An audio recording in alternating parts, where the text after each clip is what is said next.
What's up, guys, and welcome back to the DualSense podcast. This is episode number 87. I am one of your co-hosts, Jason, and I'm joined, as always, again this evening by Putin. Putin has small pee-pee.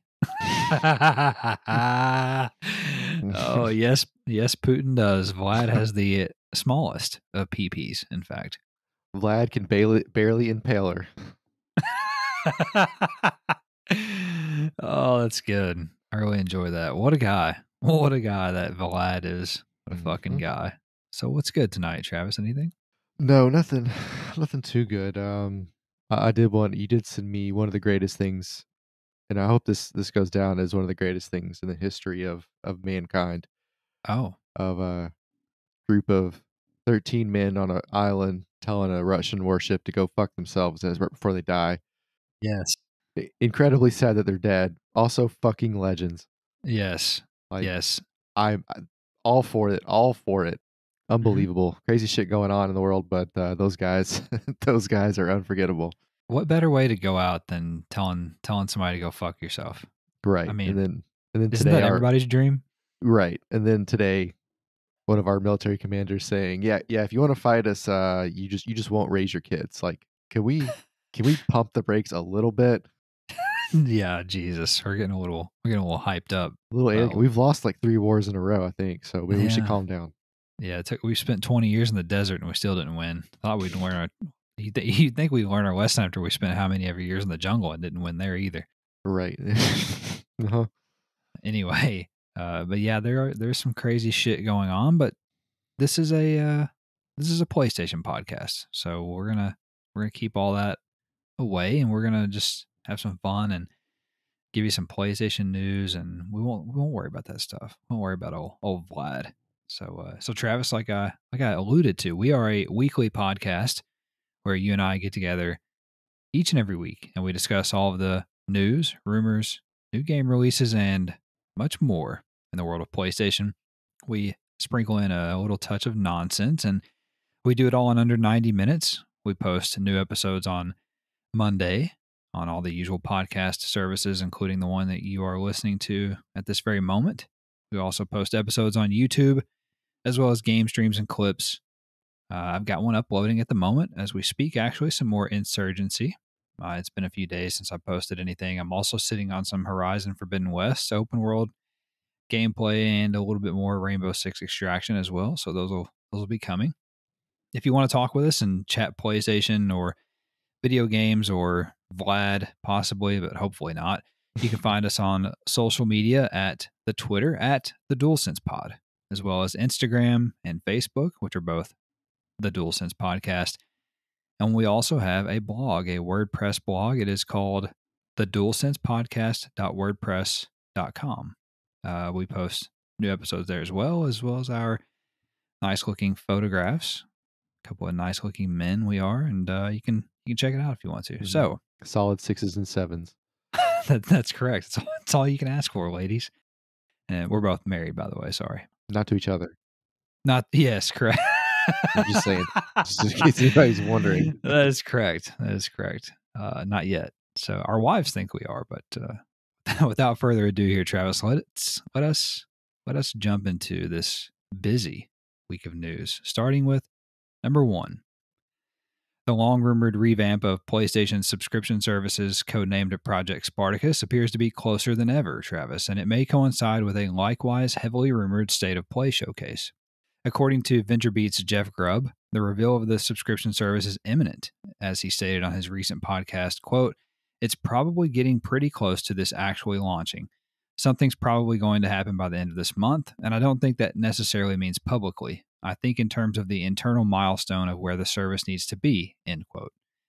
Grubb also confirms that, as rumored, the Spartacus service will arrive with 3 tiers, starting at $10 a month, the Essential, Extra, and Premium tiers.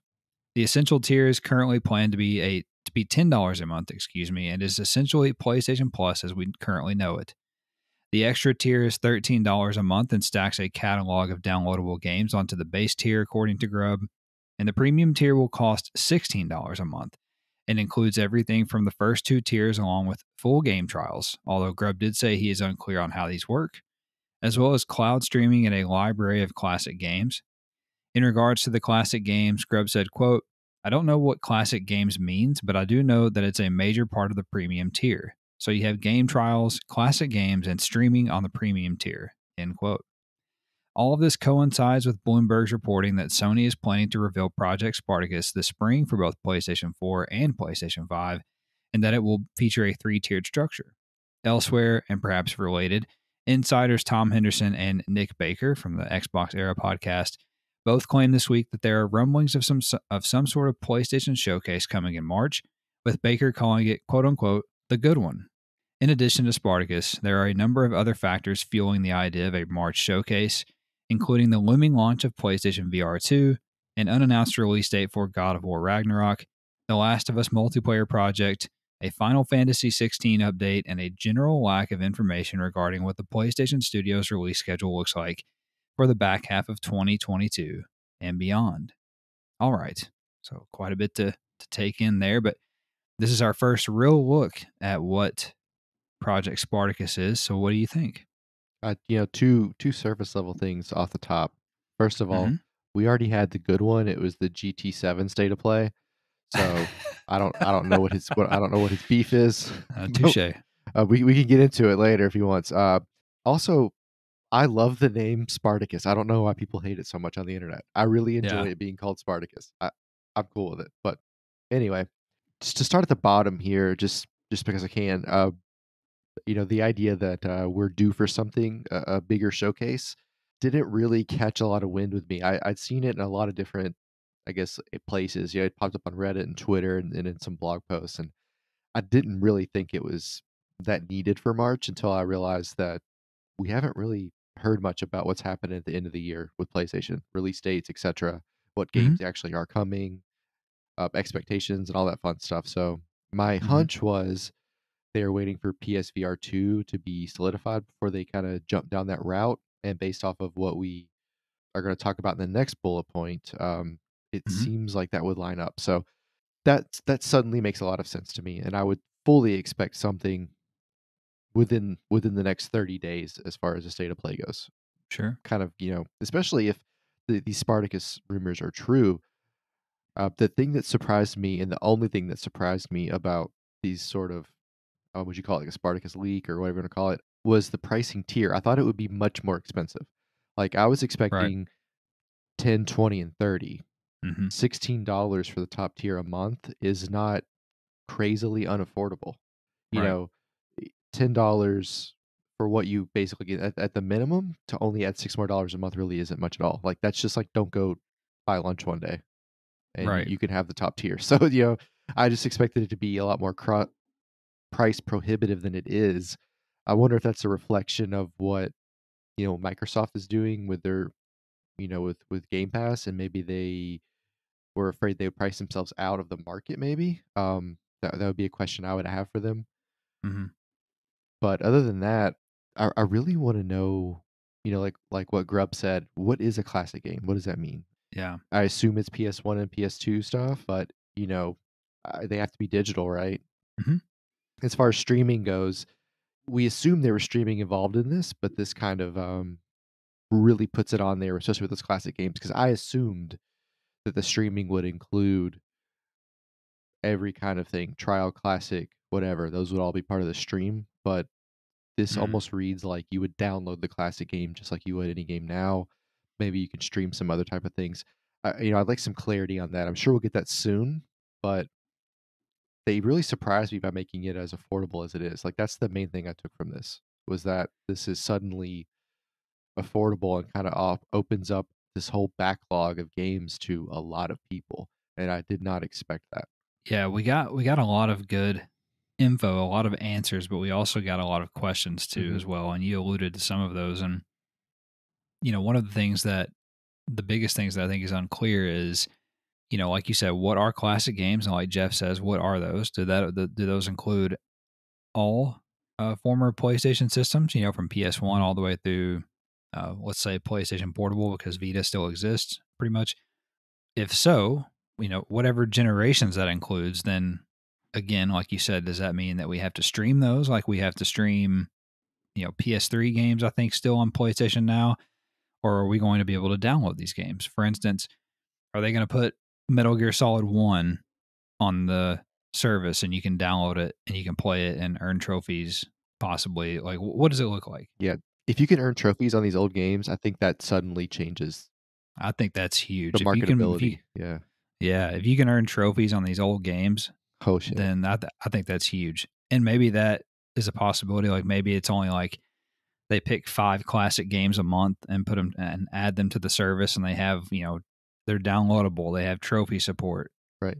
Maybe that's the case. We don't know, And but that's exciting. if That's they're an exciting downloadable possibility. and they're old, they're not going to be huge either. Right. I mean, it's going to be tiny, tiny, tiny. Right. Oh yeah. And they have to be downloadable in my opinion. They cannot be stream only.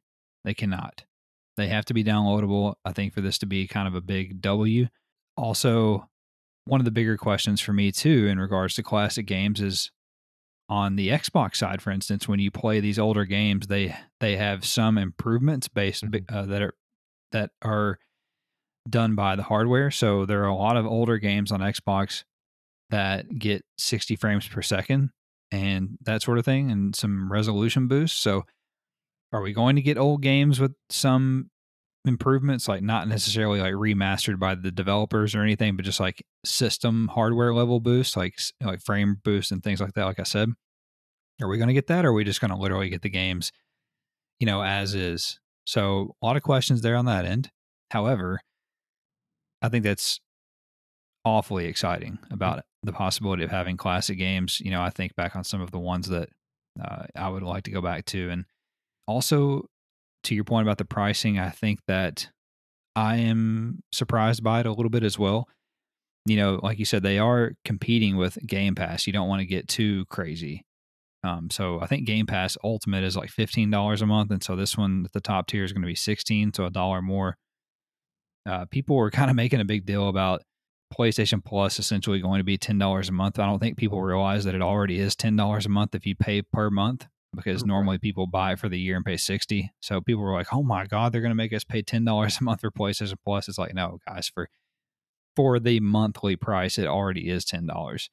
The other thing that we don't know is in terms of pricing, or are these going to have annual prices?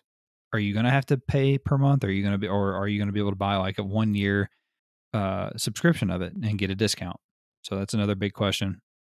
I actually think that the pricing means that we're not going to get PlayStation first party games day one. There's just no Mhm. way. I don't think they want to do that anyway. But with this pricing, if this holds up and this is true, there's no way that they're going to give us games day one.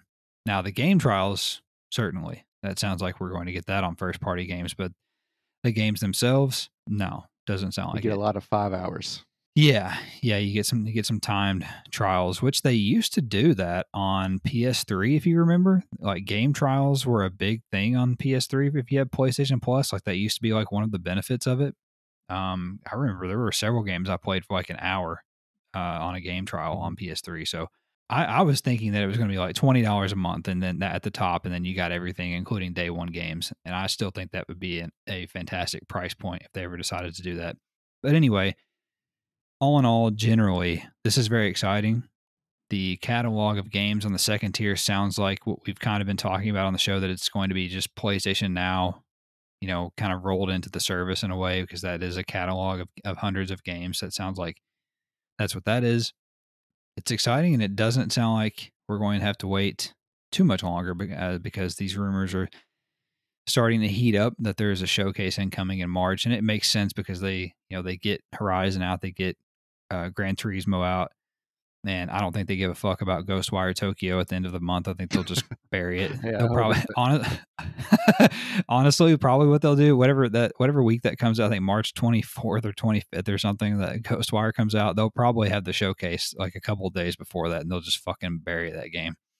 This is my guess. So yeah, there's a lot going on here. Things are about to get very interesting, and I feel like this is something that launches like a couple of weeks after they announce it, like April. I feel like we're gonna have this in April. And then last thing I did want to say, I almost forgot. So the other, I guess, like really big thing that we're unclear on is so everybody already, not everybody, but a lot of people are already subscribed to PlayStation Plus, and a lot of people are already subscribed to PlayStation Now. So what does this mean for people who are subscribed to those things? Do those roll over in any way? Because like I'm somebody who stacked PlayStation Plus till like 2024, you know, because it was on sale all the time. So how does that Yeah. affect our memberships currently, and what is that? I hope it just credits us out, like, you have Yeah, $70 worth of whatever, cool. Here's $70, yeah, how do you wanna use it? Perfect. yeah, that would be dope. Because I'm going to go for the top tier. So I don't know what. Hopefully they can get that right. I don't have a lot of faith that they can get that part right, but hopefully they can. Number two, Sony finally unveiled the PlayStation VR2 headset this week after previously revealing the headset's controller, the PlayStation VR2 Sense controller. Sony Interactive Entertainment Senior Vice President of Platform Experience, it's a mouthful, Mr. Hideaki Nishino, once again dropped by the PlayStation blog to share new details and photos. The headset is very sleek looking and, as you might imagine, mirrors the aesthetic of both the Sense controller and the PlayStation 5 itself. A couple of features are remaining from the original PlayStation VR, such as an adjustable scope and headband, and the placement of the stereo headphone jack. But of course, there are several new features coming with the next gen VR rig as well, including a lens adjustment dial to move the lens distance between your eyes, and a slimmer design with a slight reduction in weight. There is also a new vent design to let air out of the headset to prevent the lenses from fogging up. And finally, Nishino confirmed that PlayStation VR2 development kits have already been sent to developers, which lines up with the rumors that studios like Kojima Productions received the kits back in the fall of last year. So, did you see the headset and do you have any thoughts? Yeah, I saw it, it looks pretty awesome, it kinda looks like they took a PS5 and then the PSVR and then had a baby with an Oculus, or, you know what I mean? Yes. It's like it's kind of in the same realm as that to me, but yeah, so I assume that the hand controllers will have a lot of the dual sense in them. They'll be able to give you some, feedback in that sense, which will be really, really cool. We know that the headset itself will have some little vibrations in it, which is gonna be awesome. I'm glad they added the vents because for somebody like me who's anytime I wear goggles, they fog up, it's, like, unbelievable. Hmm. That would be an issue I would assume I would have with VR, so I'm glad that's in there. I feel a lot better about this being a good product from the jump. One, because it's the second version, but also, these developers have had this at least since the fall of last year, some of them have, and we know Hitman was talked about Yeah.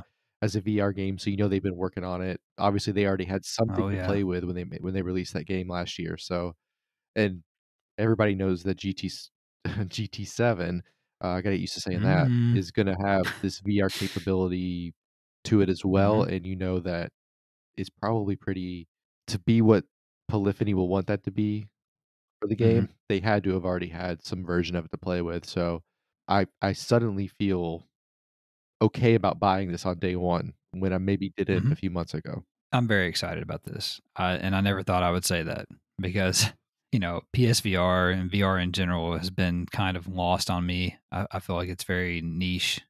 Mhm. It's not very mainstream, and the experiences that we have now are not all that great. There are a few standout games and experiences in VR, but nothing that'll I don't think that is that you're missing out terribly on necessarily. Of everything we've seen, of everything that they've told us about this machine, it sounds very premium. Right. It sounds like a very premium VR experience. Like, Steve Jobs would get out his good genes for the release. Yes, exactly.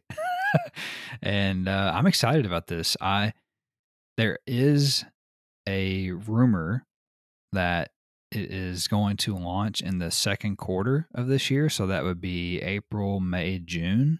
I think that's a little too soon, although we do know everything about it Right. at this point, except for the price and release date. We know everything else about it other than price and release date.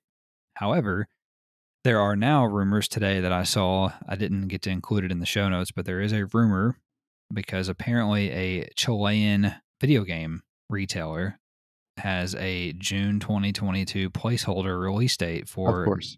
not for this though, not for this, Oh, for God of War Ragnarok. what the fuck?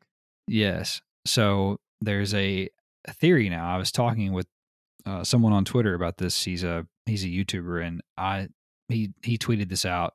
about there's a chance that God of War could come in June, and I said something like, okay, so then the focus would be to really go all in on PSVR2 for the holiday, and he said yes.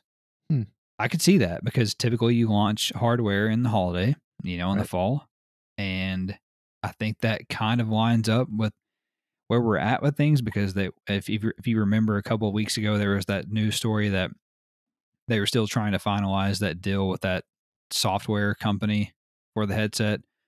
So I think that kind of maybe checks out now.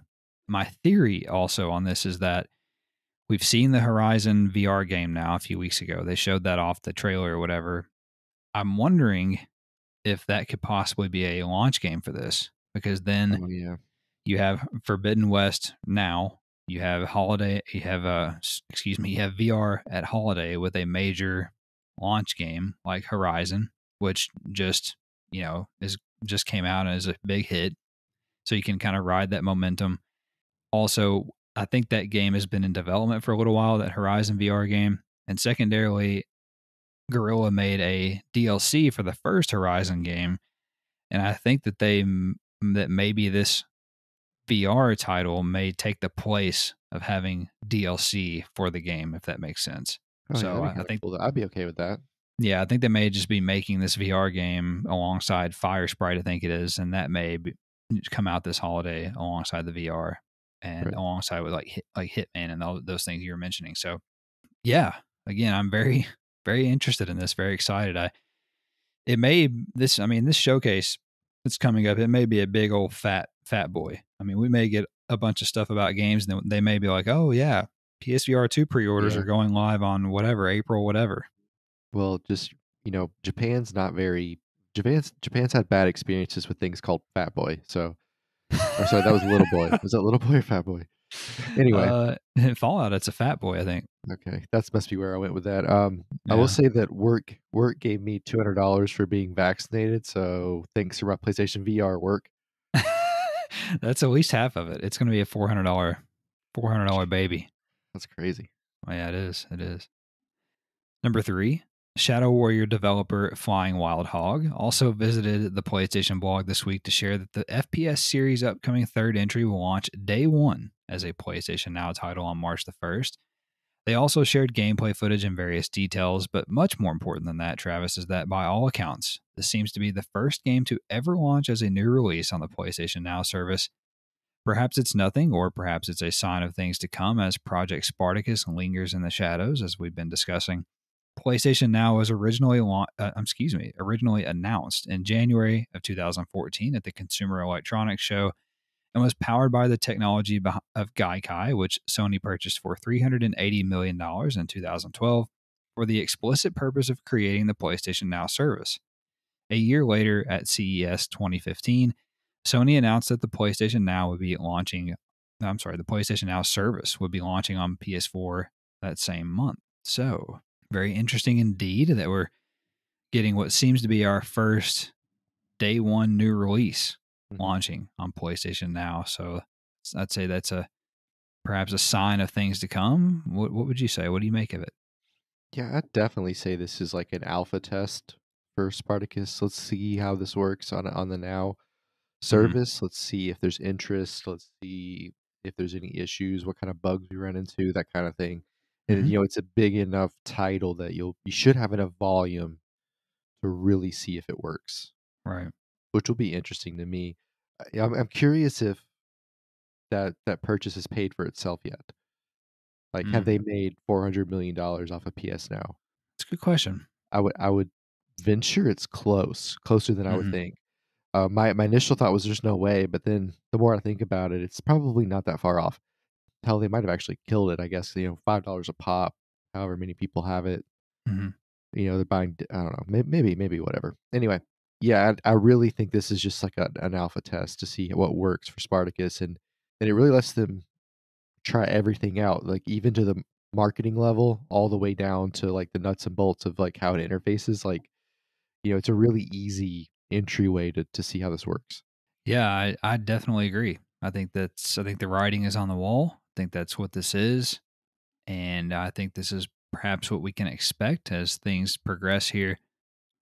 the one thing about the service that I didn't mention earlier that I was saving for now is that my only gripe at this point with PlayStation Now is that there has not been a PlayStation 5 game put on that. Now, Mhm. I understand we're only in year 2, but I think that is one thing that Sony has to do going forward with this new subscription service. If they want to have this catalog of games on the second tier, they have to start putting some PlayStation 5 titles on there and not just PS4, because even Shadow Warrior is a PS4 game. I really think that they've got to do that to make it a little bit more appealing. But this is a big deal. It's and apparently these are good games. These Shadow Warrior games. So a little test run here before we get to April and probably the real thing. And so it's exciting.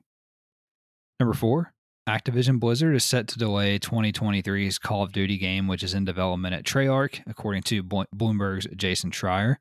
This will be the first time since 2004 that a new premium Call of Duty has not released, when there was a year-long hiatus between the original Call of Duty and its sequel. According to Bloomberg sources, the decision was based on Vanguard failing to meet expectations, which led some Activision executives to believe that they are introducing new titles too quickly. Those same sources also said that although no new premium Call of Duty title would release in 2023, a free-to-play online title is due out next year to help fill the gap. Meanwhile, insider Tom Henderson has speculated that this free-to-play title could be a standalone zombies mode spinoff. Call of Duty moving out of 2023 will have massive ramifications for the industry, as it has annually been one of the best-selling, if not the best-selling game of the year, with the series selling over 400 million units since it began in 2003. What do you think? So which one are we getting this year? We're in 2022 now, right? I always forget. Yeah. So we're getting Modern Modern Warfare Warfare 2? 2. Modern Right. Warfare 2 this year, which will be fucking awesome. Yeah, so, part of the I think the idea that Modern Warfare 2 is gonna be kick-ass is it makes it easier to delay 2023. Oh yeah, So the executives finally saw what something we've been preaching about for years, was that these things don't need to come out every year, and, if you're putting out bangers every year, then perfect, go for it, but it's really unattainable to do that. That's not a feasible thing, so Mhm. I think this could be a really, a good thing for them. Obviously, they're too far along on Modern Warfare 2, I guess, to really bump this one back, and I don't think they really want to. No, I'm sure it's fine too. Like I'm sure it's a great game. Right, I'm sure there was probably I assume this far out, there's probably some debate about where they even wanted to go with what they were gonna do in 2023, especially when you look at the last few months with Activision, like, there might Mm, be a whole completely different expectation set for them. mm, And if you really think about it, like, if you just purchased a company, or we're gonna call it a studio, you want it to have your fingerprints on it, right? You just don't want them to release things. right. And I think it's one thing for them. I mean, by the time that Modern Warfare 2 comes out, like hell, they might still be getting sued for like, fucking monopoly or whatever the hell it was. Oh yeah, So like that's different. But like going into 2023, like this is gonna be the actual first game that you actually got to touch. And you want that game to be big, you want it to be perfect, you want it to be seamless. So delaying it, I think allows them to, like, create a hype and anticipation. yeah. I think that it was needed. Honestly, I mean, Mhm. they Little need fatigue. to. Yeah, there's some fatigue. I think they've seen that with Vanguard, even though it still sold tens of millions. I think it's in the teens, maybe more by now. But there is some fatigue there. It obviously hasn't sold as well as previous entries, which is a good sign of where things were headed.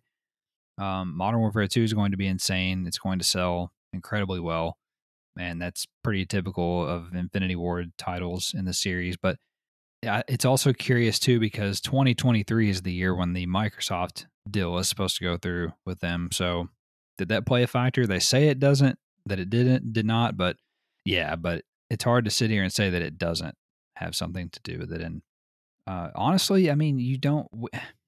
It is odd because it's odd to sit here and say what I'm about to say, but we honestly don't need Call of Duty every year. I mean, I understand that's the game some people only play all year until the next one comes out, but we don't need it. It's like Assassin's Creed. We don't need a new Assassin's Creed every year. At the same time, I also understand that this is creating a massive gap, a vacuum. in the release schedule in 2023, and it's going to be interesting to see how this plays out because it feels like all these companies are going to be like, holy fuck, man, Call of Duty's not going to be there in November. Like we need to release this game in November. People are going to be hungry for Mhm. something. So what's going to happen in that time frame in holiday 2023? That'll be very interesting to see. That sounds like a great time to release SOCOM PlayStation. I'm just saying. I think we'll get a Battlefield re-release. Oh fucking hell! No, we don't need Maybe that. they'll remaster Battlefield 1. Who knows? I bet some wild shit happens. I bet these companies are gonna bend over backwards to try to get something out in that time frame, especially shooters. But I'm just saying it'd be a great time for PlayStation to get a SOCOM revival out, get a shooter out there. That's it. Let's see, anything else that I had to say here about this? Free to play zombies, whatever. It's not for me. But the other thing about this is that they are going to have Warzone 2 that they're going to release this year too. So even if they only support Modern Warfare 2 for a year, they're going to have Warzone 2 ongoing and have be the behemoth that it is too. So they'll be fine. Don't feel bad for them. They'll be fine. Number 5, Electronic Arts CEO Andrew Wilson, who doesn't seem afraid to speak the truth here lately, Travis, recently told staff at an internal meeting held in November that the FIFA license is quote unquote an impediment to the company's ambitions for the annual soccer or football series, depending on what part of the world you're from. According to comments provided anonymously to website Video Games Chronicle, Wilson also told staff that FIFA, the world's governing organization for soccer, has prevented EA from expanding the game beyond traditional game modes and into quote unquote broader digital ecosystems. He didn't stop there, however, as he also said that the only value EA gets from the license in years without a World Cup tournament was, quote, 4 letters on the front of the box, end quote. What do you think about this? I don't even know what's going on. I'm completely lost. Like the game is like people literally say I'm gonna go get FIFA. It's synonymous. It's like Kleenex. It's like saying Madden. Right? Yeah. It does give you more than 4 letters, dude. Like don't insult FIFA. I think an Yeah. interesting question is what has FIFA done to piss off so many people? Like last year we had all these high level soccer clubs trying to create their own league. Yeah. There's people that are mad at the way that FIFA governs the sport completely. There's some issues with revenue sharing. So like they seem to be pissing off all of their partners, which is fascinating. I don't really know what that's about. Plus, they put the World Cup in a country that is basically building everything with slave labor. So Yeah. Wonderful. maybe that if he would have came out and said, "Hey, I hate FIFA because they put everything in Qatar and people are dying," that would have made more sense to me than 4 letters on the front of the box. Uh huh. And I don't really understand how it's an impediment. Like, what other soccer? What are you talking about? What other game modes do you need? What do you mean expand? Like, what is a digital ecosystem? You want NFT foot cards? Is that what you want? Like, I don't I don't. know what they're asking for Yeah. specifically. Like, he's saying enough. He's not giving us enough information to have a real answers. Like, he's telling us Yeah. enough that it can be construed in any way. Yeah. Right? I- That's kind of annoying to me. It's like you have enough balls to say something, but not enough balls to like actually like full swing here. Just give me the rest. You can't Yeah. putt it. Get the driver out. Let's just see if you're going to go this far. Might as well hit the damn thing. Yeah. Exactly. Just say you're going to drop FIFA. Yeah. Just say that. Say we're dropping FIFA because of X, Y, and Z. That's all we want Yeah. to know, and that's fine. Like Mm-hmm. somebody will pick up FIFA. Mm-hmm. I mean, it'll be fine. So, but they got to be careful though, because it's EA and EA fucks up things. So Mm, they fucked up mm, Battlefield. They fucked up NCAA football. They fucked up Madden. mm, That's just what they do. They made Battlefront not fun. Like that's a thing mhm. that they do. So I, they're on shaky ground here, as far as I'm concerned. Yeah, they couldn't figure out how to continue making an NBA game, one of the most popular leagues in the world. Right? It's like the second most popular league in the world, guys. Yeah, can't do that either. So definitely worrisome. Definitely worrisome. I'm not convinced that. I mean, let me back up. I am convinced that the game itself will be fine. It'll continue selling, 20 million copies a year. Don't get me wrong, because they have no real competition still. Pez is whatever, and the jury is out on that UCL game. Not UCL. What is that? UFL, UCL, whatever that game is that we've talked about. That's going to be free to play. I don't know. And Yeah, it's a thing. yeah, I think it's UFL or UCL. So the jury's out on that. Obviously, it hasn't released yet. But on the other hand, like you said, it's FIFA. Like that's that's like if they, again, just like you said, it's like if they dropped the Madden license. It's people are still going to call it Madden. They're not going to call it EA NFL football. They're not going to call it EA, World Soccer. World Cup soccer or whatever the fuck. Like they're not going to, or yeah, EA soccer. Like they're not going to call it that. They're going to call it FIFA. They're going to call it Madden. They're going to call it Coke. They're going to Yeah. call it, they're going to call it Hershey's. I don't know. Like, Mhm. Losing the FIFA license might not hurt them, but losing the licenses to the teams can and will hurt them. And if yeah, that comes as a part of the FIFA license, then you need it. yeah, exactly. I just think this guy's got he's got a big swinging dick. He's got some nuts he's throwing around, and I don't know. I hope it works out for him. Number 6, Video Games Chronicle reported that LEGO is partnering with publisher 2K Games for a new line of LEGO sports games, according to their sources. The two companies have signed a multi-game deal that will start with a football soccer title releasing later this year from developer Sumo Digital. Following that will be an open world LEGO racing game in development at WWE and NBA 2K22 Studio Visual Concepts, which is the same title that leaked out last week and referred to a racing game with a major license. So we're not going to get Midnight Club after all. This racing title is not expected until 2023 and will be followed by a third sports title that is based on a major sports franchise, according to VGC. This partnership also marks the end of the exclusivity deal between LEGO and Warner Brothers studio TT Games, which has developed virtually every LEGO title since 2005, including the upcoming Star Wars The Skywalker Saga, which went gold this week, as well as a new unannounced game from TT Games. What do you think? You ready for some LEGO sports? Well, I think the obvious answer here is Lego FIFA.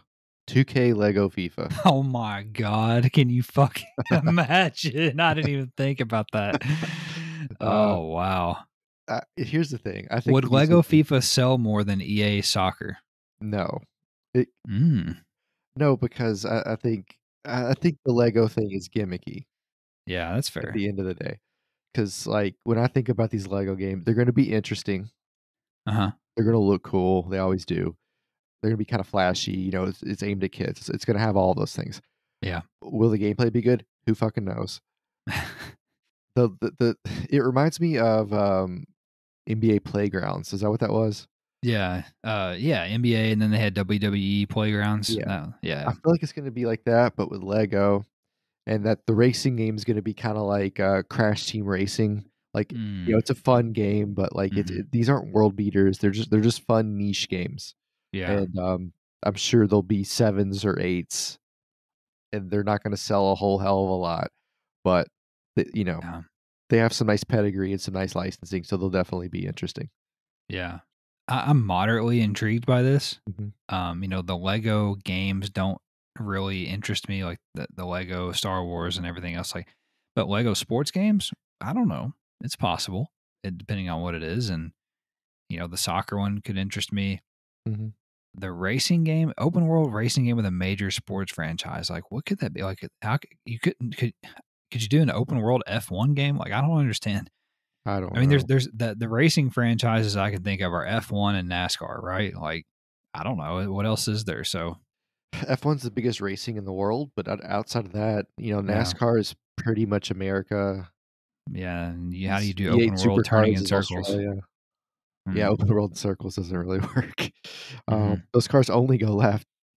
Yeah, there's not really another racing league. Like those are like the 3 biggest racing leagues in the world, other than Yeah. IndyCar, but like Oh yeah. that's also American centric too. Right. Right. So I'm very curious about the racing one, especially because, like I said, they said that it's based on a major sports franchise. That's interesting. So Maybe you're looking at it the wrong way. Maybe it's just like random cars, but they're all themed like the Premier League. okay. Yeah. I mean, who knows? Who knows? But like I said, I'm vaguely intrigued in this. I think this could be something. I think these could be hits, if done correctly. And like you said, they are aimed at a younger audience, but there's a lot of adults that play the Lego games as is. So if you throw in sports games, one of the most popular genres of games in the world, sports games. Throw that in there. I think there's could be something to that. So we'll see. Number 7, Uncharted is a bona fide box office success after just 1 week in theaters, according to Sony Pictures Chief Executive Officer Tom Rothman, who sent a company-wide email following the film's first weekend and praised his staff for the film's performance. Rothman told staff, quote, with over $100 million in the box office worldwide in just 1 weekend and a 90% positive audience score on Rotten Tomatoes, Uncharted is a new hit movie franchise for the company, end quote. Franchise. Uncharted enjoyed the fourth biggest opening weekend of all time for a video game adaptation at the US box office, with $44 million brought in, putting it behind only 2001's Tomb Raider, 2019's Detective Pikachu, and 2020's Sonic the Hedgehog. The film cost Sony Pictures $120 million to make and has already earned $139 million worldwide at the time of this writing, with a Chinese market release coming in early March. Very impressive. What do you think? I didn't realize that Detective Pikachu and Sonic the Hedgehog made so much money. I did Oh, not yeah. know that. Yeah, they're making a sequel to Sonic. That's interesting. Yeah, shout out to Jim Carrey. Mm-hmm. So, this definitely confirms that we're getting another one. Oh, fuck yeah. And you and I both saw it this weekend, and Yeah. last weekend, and we talked about, they want to add in the sequel, they want to add that kick-ass scene from Uncharted 4 where Drake's getting pulled, Mm-hmm. or the whole thing, the whole car chase of Uncharted, like just the badass doing all kinds of cool shit. Mm-hmm. Like the only mission I wanted to play over and over again, even though I beat it every time. So yeah, I'm glad this movie did well just because I want to see what that looks like on film. As for the movie itself, I really feel like it got review bombed in some ways, in a negative way. The audience Mm-hmm. score is very high. It is an entertaining movie, and like we've talked about in a way last week. Yeah, it's not The Godfather or There'll Be Blood, but Mm-hmm. it's fun, right? It's a Yeah. movie you can watch over and over again. The characters are fun. They're well written, which we already knew both of those things. They're acted well. I think Mark Wahlberg actually did a really good job as Sully. Yeah, I was surprised. He was funny like Sully. He embodied the character really well, but Mm-hmm. he still had some Mark Wahlberg in it, which is what you expect in his roles.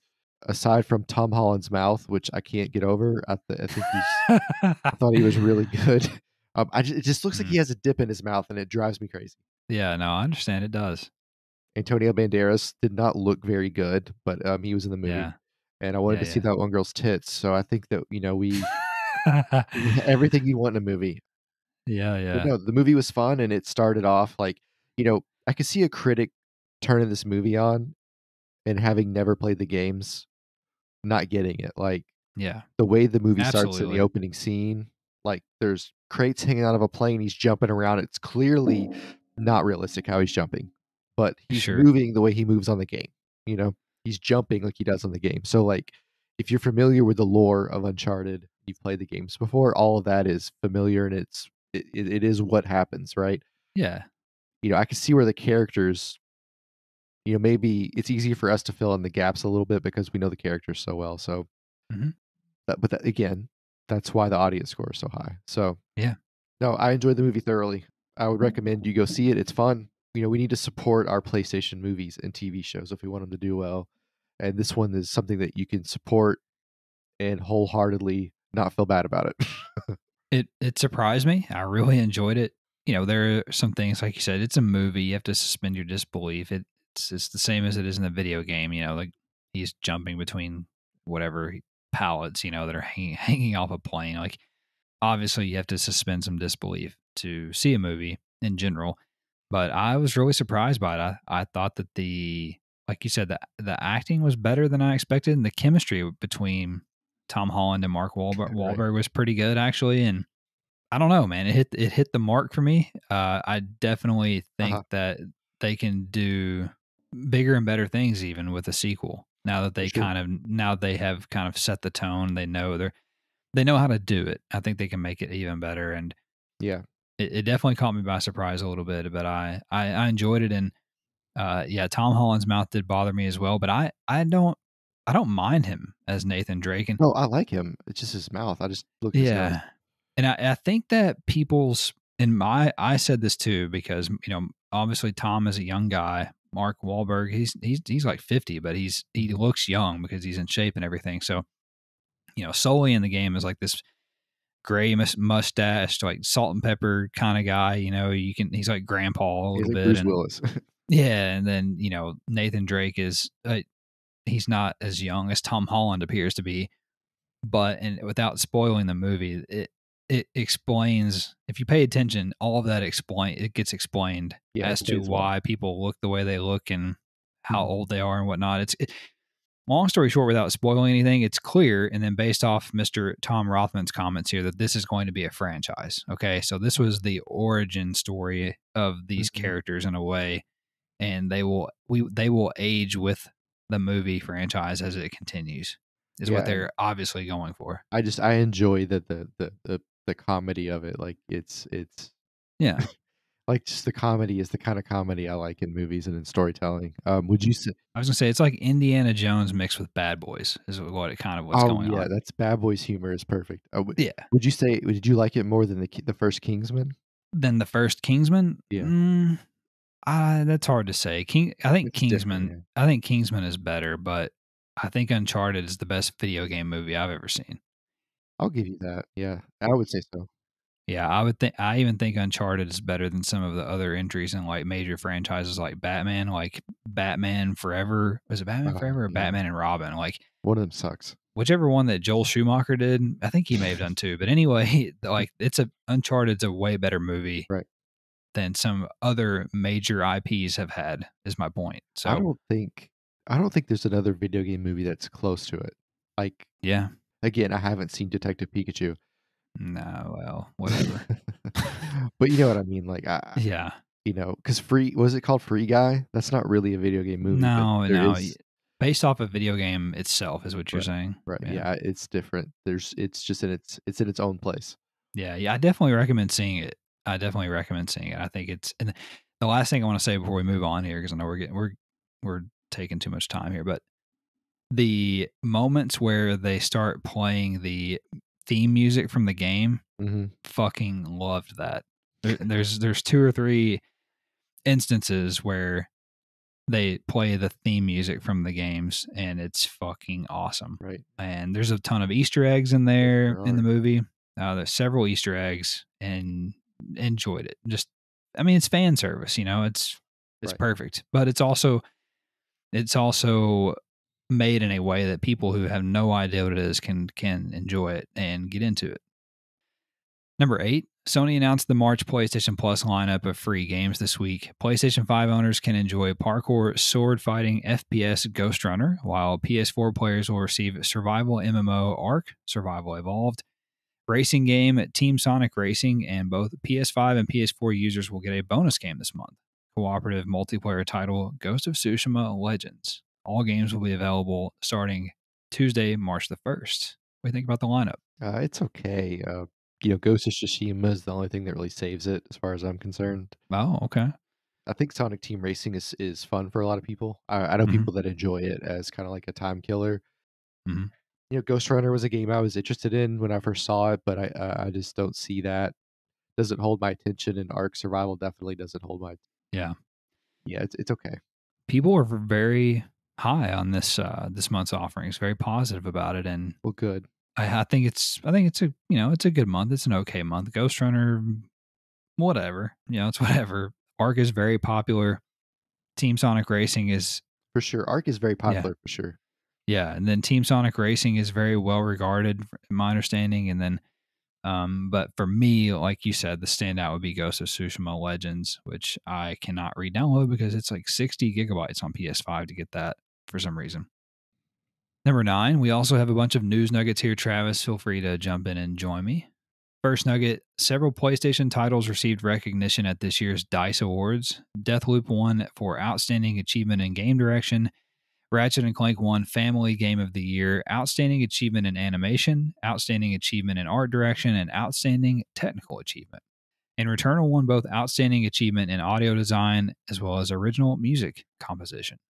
Pretty nice little haul there for PlayStation games. I still think Ratchet and Clank is just a tad overrated. I guess that's a spicy take for you guys. Next nugget, website gamesindustry.biz reported that publisher Ubisoft is expanding its internal research and development program, Ubisoft LaForge. Great name.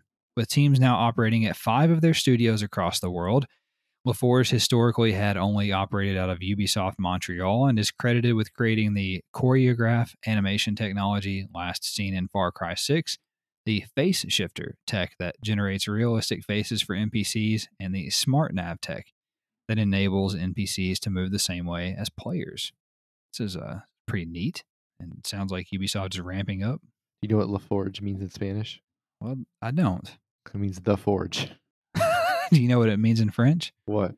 The forge. Oh man, that's crazy. I have no idea. I'm assuming Oh. that's what it means in French. So anyway, I don't. So do they use the face shitter animation on Cyberpunk when they commit suicide? Is that what that is?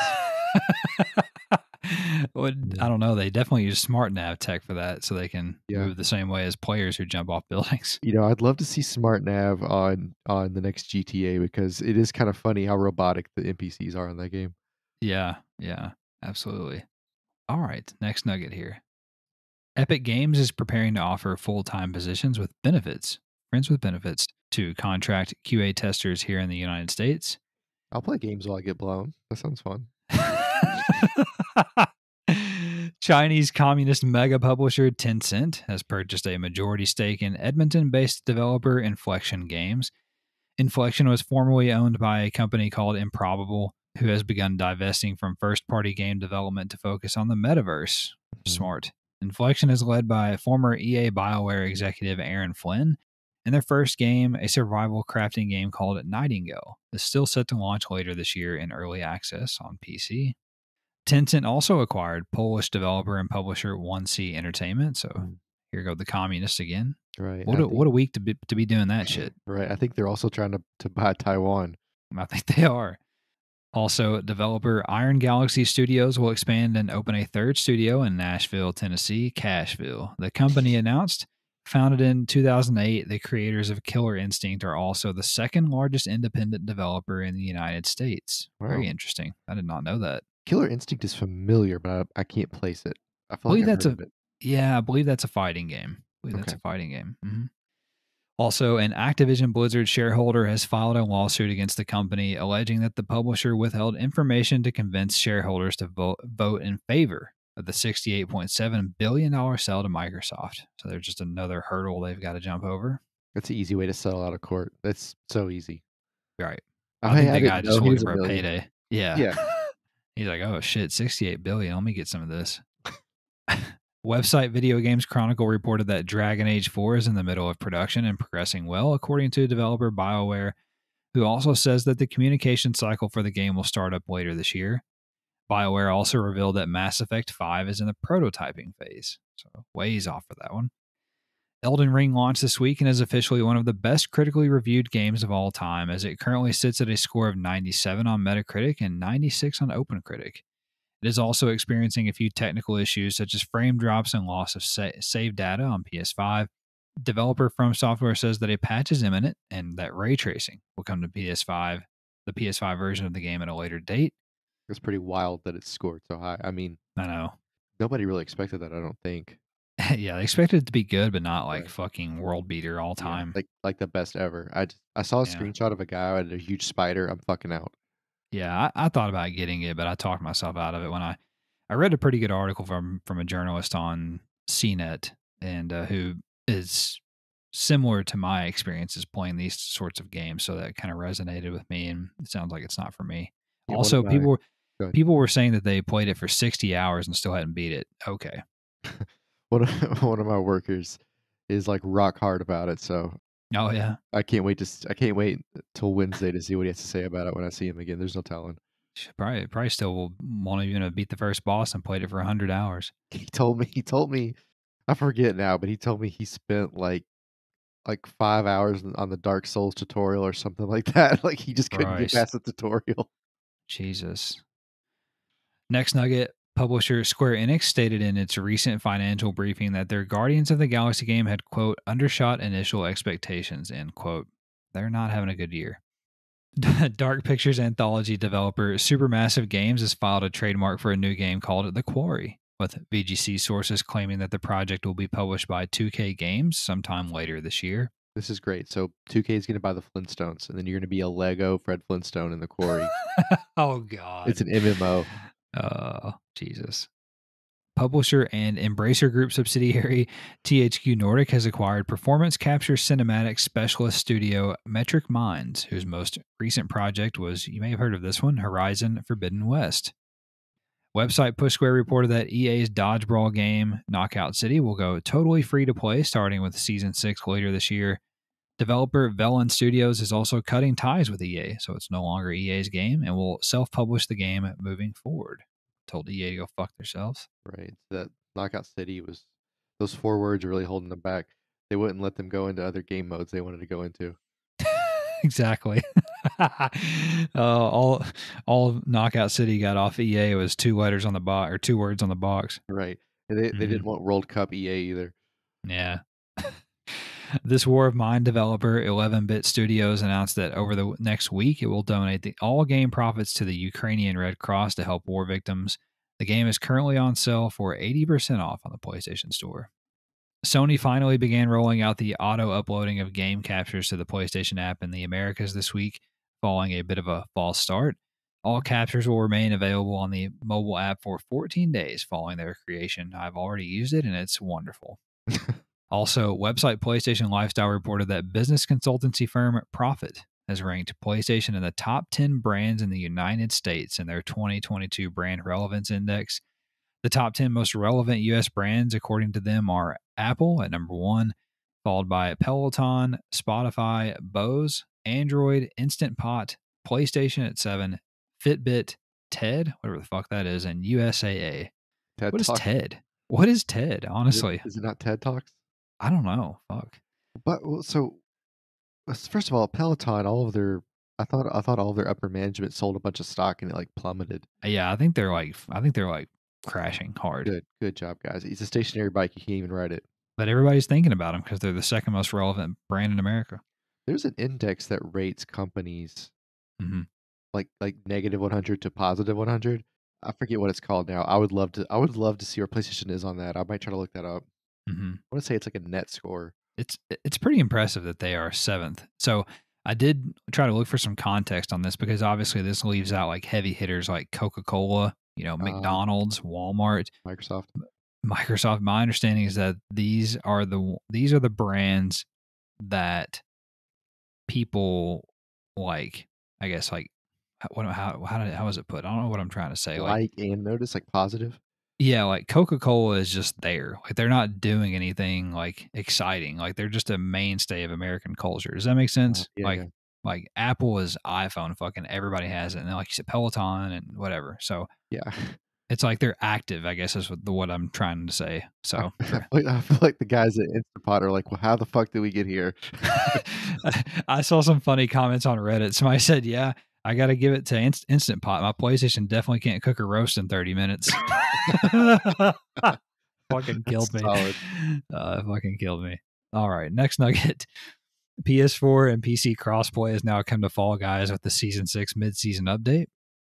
An insider at website Avatar News claims that there are 4 Avatar The Last Airbender games in development, including an RPG for all you fucking nerds out there. Horizon Forbidden West has arrived in Sackboy: A Big Adventure as free DLC. For all you fucking nerds. Square Enix has filed another trademark, Travis, for 90s platformer Gex. I believe I owned this one on PS1 back in the day, this time in Japan. Website PlayStation Universe reported that the following games received update patches this week: Elden Ring, Horizon Forbidden West, Dying Light 2, War Thunder, Deep Rock Galactic, Neverwinter, Path of Exile, Overwatch, Destiny 2, No Man's Sky, Smite, Assassin's Creed Valhalla, F1 2021, Rust, and Call of Duty Warzone. So if you've been waiting for some fixes or some new content, you might check those out. Also, content creator Specklizer, never heard of him, has somehow been snooping around in the Last of Us Part 2 game files and found 3 armor models for Ellie for a multiplayer mode, as well as 6 backpacks for a multiplayer mode that are labeled Assault, Melee, Sniper, Stealth, Support, and Tactical, perhaps hinting at what is to come in factions. Very interesting. I think that's coming out this year, by the way. It's Mhm. just my theory. in VR. I think that's the fall game. That strikes me as like September, and then we get VR in November. Yeah, you get a nice dark game for when starts to get dark outside. Mm-hmm. Next nugget, Sony Interactive Entertainment has filed a new patent for accelerated ray tracing for the PS5. The patent was filed by one Mark Cerny, PlayStation 5 system architect. My theory on this is that it's for the PlayStation 5 Pro that's going to come out Oh, probably in that's a couple cool. years. Yeah. I keep imagining that it only traces people named Ray.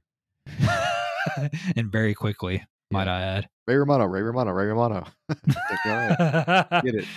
Oh, man. Horizon Forbidden West was the most downloaded game in the United Kingdom last week, with 67% of Yeah. digital sales occurring on the PlayStation 5. A PSN database leak has revealed something related to the upcoming Ghostwire Tokyo called Prelude, the Corrupted Case File, perhaps a demo for the game. Developer Still City Interactive shared new gameplay footage this week for Esports Boxing Club, featuring improved punch animations, camera angles, and the game's launch roster of boxers. Very excited about this. Please be good. I know. I fucking know. Developer Ukes, the former developer of 2K's WWE series, revealed that the upcoming All Elite Wrestling game will feature cross-platform play. And Ryan from Australia, Australian Ryan, is just bricked up rock Are, hard right now. are these the guys that made the one where like people were like falling through the Yes, mat? Okay, this is gonna be that's fucking correct. amazing. That's correct. That's I correct. fucking Yes. can't wait. Ryan loves to tweet about AEW wrestling, so I know he's That's fucking okay. all in on this. Didn't they just have some headliners leave? That I don't know a lot about wrestling. sure. What we'll have to get his comment on that. He listens occasionally. We'll have to see if he gets this far and if he can comment on that. I think there was a guy named Cody with a neck tattoo that left. Correct me if I'm wrong. Next nugget: Ubisoft announced a 7th year of content for Rainbow Six Siege this week, which will include a new operator, new maps, and a new permanent game mode, which will be team deathmatch. 7 years of content. That is Wow. fucking incredible. Remember when Destiny tried to have 10 straight years of stuff? Are they still doing that? No. It appears a native PlayStation 5 version of off-road driving sim game SnowRunner is on the way, as retailer Target has posted a PS5 pre-order page for the game. New images posted by Capcom on the Resident Evil History webpage has sparked rumors of Resident Evil Code Veronica and Resident Evil Outbreak remasters. The fucking what? The history webpage. Yeah. Yeah, there's a history. Probably on the game's website, there's a history. Fascinating. It's fascinating to me the things that people get like not that they get interested in. That doesn't really surprise me, but it's things that a lot of people get like there's enough people interested in Resident Evil that it has its own history webpage. It's just Yeah, it's like it's niche, but it's not in a way. It's like below yeah. niche. It's above niche, but below like Hello Kitty. Oh, yeah. Oh, yeah. People love it. Next nugget. Platinum Games announced the details regarding Season 1 of Babylon's Fall content if you're interested. The game is going to quietly launch this week on March the 3rd for both PS4 and PS5, and a free demo is currently available. This game has zero hype. Zero hype. Developer Milestone announced that motorbike racing game MotoGP 22 will launch on PS4 and PS5 on April 21st. Website Gematsu reported that Capcom announced Street Fighter 6 over the weekend, but no release date or platforms were announced. Capcom also announced the Capcom Fighting Collection. How many times can I say Capcom? For PS4, which will include 10 classic Capcom fighting games, complete with an online rollback netcode. The collection will launch worldwide on June 24th and features Darkstalkers, Night Warriors, Vampire Savior, Vampire Hunter 2, Vampire Savior 2, Red Earth, Cyberbots, Super Gym Fighter Mini Mix, Super Puzzle Fighter 2 Turbo, and Hyper Street Fighter 2. Capcom. And I have not heard of any of those fucking games. Who made them? Capcom. Okay. Next nugget. Developer Frozen District announced House Flipper 2. It will launch sometime in 2023, but no platforms were announced, and Travis is bricked up for that one. Yeah, I missed the first one. See what I did there? Yeah, Bricked I up for did. House Flipper? Yeah. If this is like if this was like House Flipper 2 Sim, like your wife would leave you in the middle of it and but you would stay but you would continue the business together because you're invested. So. Yeah, you did it. You're doing it for the kids. Oh. Yeah. Also, publisher East Asia Soft announced a physical PS5 version of horror-themed fighting game Omen of Sorrow, but no release date was given. roguelike dungeon crawling cult building game. That's correct. Cult of the Lamb will come to PS4 and PS5 sometime later this year, according to publisher Devolver Digital. Morbidly curious about that. Yeah, it's Devolver Digital. I mean, Yeah. it'll be Yeah. solid. Third person action RPG Enclave HD, a remastered version of the original game, will release on PS4 sometime this summer. It is being developed by Payday series developer Starbreeze Studios. Interesting. Publisher Ziggurat Interactive announced World Championship Boxing Manager 2, a sequel to the 1990 original, and it will release on PS4 sometime this spring. Wow. For those of you who've been waiting. Waited 22 fucking years. Wow, you're bad at math. 32 fucking years, sorry. 32 years.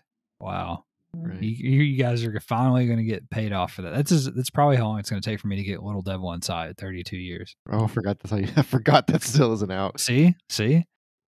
And finally, Travis Gamatsu reported that publisher Curve Games will bring a cooperative cyberpunk isometric action RPG The Ascent to both PS4 and PS5 on March 24th.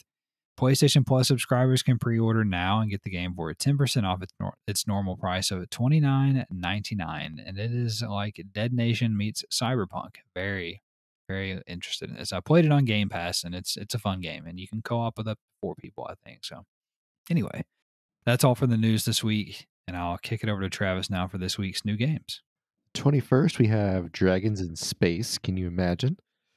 On the 22nd, we have Monster Crown Truck Driver Premium Edition, which gives you comes with like $100 in hooker credits. Yeah, lot lizards. On the 23rd, we have Dr. Oil Monster Oh, Crown again. Also comes out on 2 straight days. oh fuck me! I just copy and paste. It's coming out twice. Sam and Max. This time it's virtual. I Soul bet. Cresta. On the 24th, we have Martha is Dead. Finally. Yeah. On the 25th, we have Atelier Sophie 2. Oh God. The Alchemist of the Mysterious Dream. Yeah. Atelier Sophie too. Okay, whatever. I don't speak this language. Uh-huh. Elden Ring, the aforementioned greatest game of all time, according to Metacritic. Elden Apparently. Ring. Grid Legends, which you talk about not having any high pomp or circumstance. This game fell off the fucking map. It did. It just stealth released. Yeah. It just fucking, yeah. The trailer came out and everybody's like, okay, this is interesting. And then they were like, fuck, let's just put the game out. It's getting like 7s on Metacritic. It's like a very mediocre game, apparently. I wouldn't even have guessed that. Lastly, we have Monarch with a K. Yes, correct. So obviously the big world beater this week is Elden Ring, and then Martha is Dead is that game that's censored on PlayStation because they cut the face off of the corpse and wear it like what's his face from The Office. So Dwight, yeah. So that's censored. I mean, how else are you supposed to wear it? Like, what do they want? I mean, if you're gonna go through the trouble of cutting it off, you might as well put it on. I mean, you feel me? Yeah, you guys feel me out there? Please make sure you put that in your psychological profile. Whoever the fuck was listening at the FBI certainly will. All right, so that's all for the new games this week. And Travis, let's start to wrap this thing up here by discussing what we've been playing and anything that we're looking forward to. What's on your mind? Well, I played FIFA this week. I didn't play a whole hell of a lot. Meant to get on a couple of nights, and I just didn't make it because I wanted to play some Insurgency. But anyway, yeah. So I mean, you left me in the fucking trenches, is what you did. Literally taking grenades. Yeah. Yeah. So my 1-star scout found a dude that I signed, and he's like a 64, and he's 16. I don't know what the fuck happened. He found him randomly in England, and I was just like, cool, I'm gonna sign him because his potential gap was gigantic. But I signed him. I have no idea how good he'll be. He doesn't have like the status. It'll say like showing great potential or whatever. Oh yeah. None of that's there. So I assume he'll cap out at about a 70. But he speeds in the 80s, and for League 2, he's good. Mm-hmm. And yeah, other than that, I found a couple of decent guys. I found a goalkeeper who's 15 in the mid 60s, but I already have that other keeper, so I'll probably just sell that guy at some point. And then I had a CDM that I moved to striker, and he went up 10 overall. So God. Yeah, he's like a 64 now, and he's 16, and I just last night, I, loaned him out to see if he'll glitch him up even higher. But he's not bad. He's his speed's a little slow right now, but he'll be good eventually. Other than that, I'm leading League 2 by, like, 4 or 5 points. Not a whole lot. Sick. I've tied a bunch, which is what I expected. Usually the first year, it's, you tie's good, but, I've managed to Yeah. squeak out enough wins to be in first place, which surprised me. I'm in, like, the Cabarro Cup 3rd round, I think, but, like, I've gotten really good draws. So, like Chelsea was playing Man City, and then, like, I was playing Brentford or somebody like that. Like, it was just giving me these beautiful draws, which is good because I get more money that way, so I'm cool with it.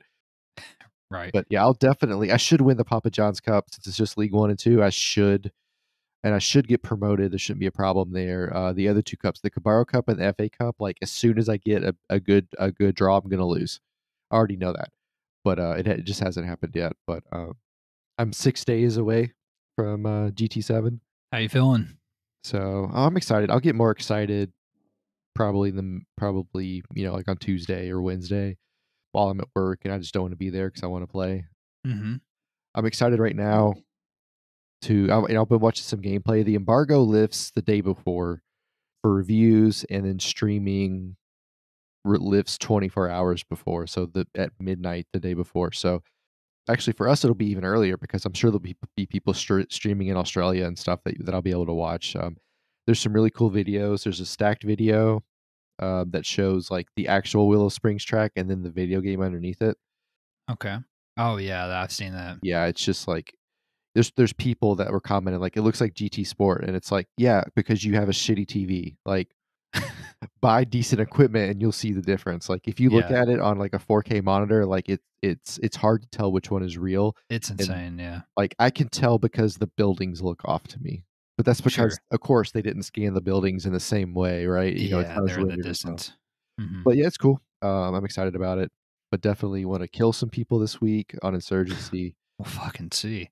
drive some people into the wall Mm. maybe. And I'm really stoked about VRing in GT7. Like I'm really excited about that because I could put on my helmet and my VR headset. You can, you can, you can, you can be fully immersed. You can Uh, be fully bricked up. Yeah. So I also played some FIFA 22. I think just over the weekend a little bit actually because I didn't play any FIFA during the week. I did play some Insurgency one night and recorded some footage for the YouTube.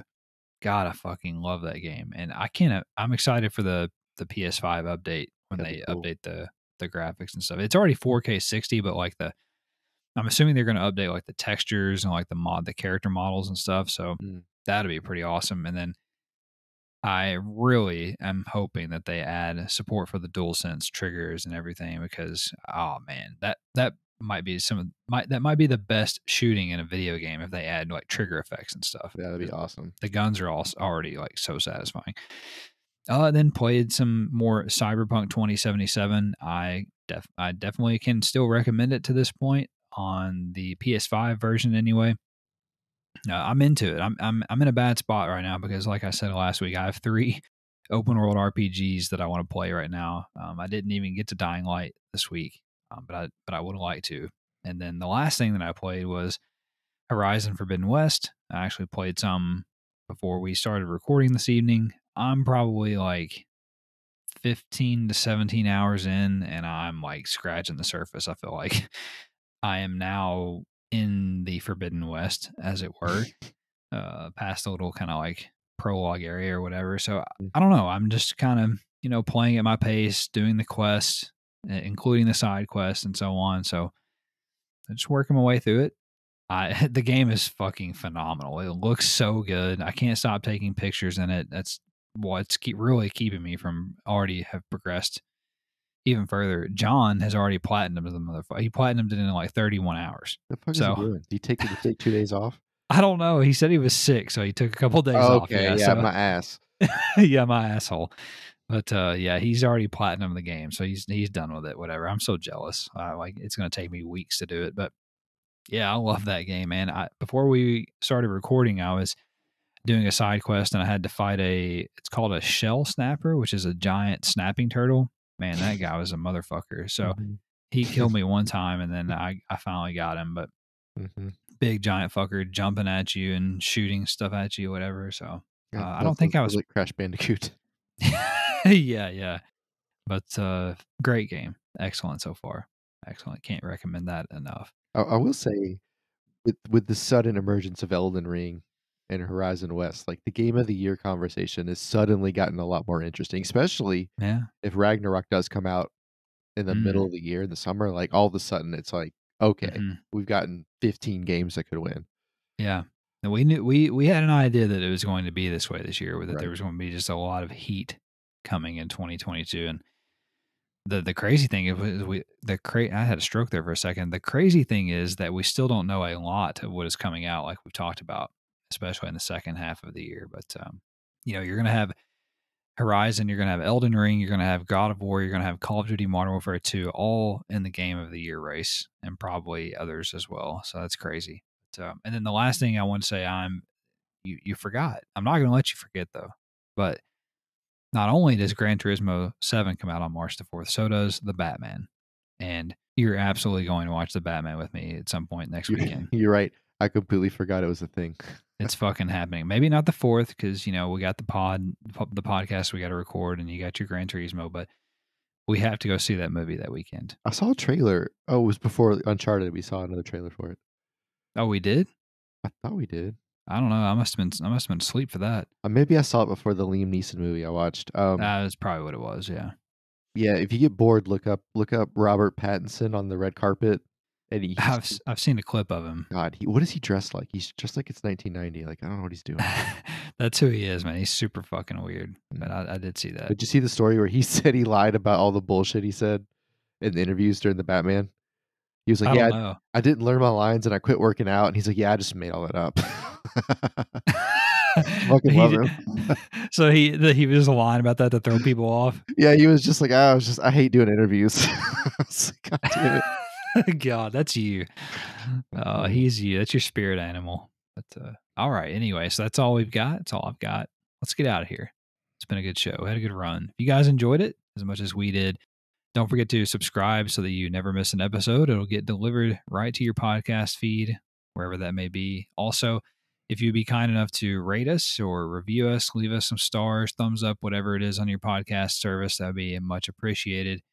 And then, of course, and most importantly, if you would share us with a friend or a loved one who you think may enjoy a PlayStation podcast where they can get everything in less than 90 minutes each and every week.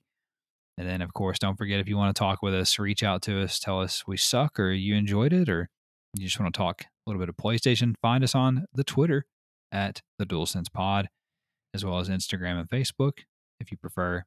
I forgot to mention that I am posting a lot of Horizon virtual photography that I mentioned I've been taking. That is on the Instagram, so you can check that out there if you're interested. We'll let you guys go. Have a great week, and we'll talk at you next time.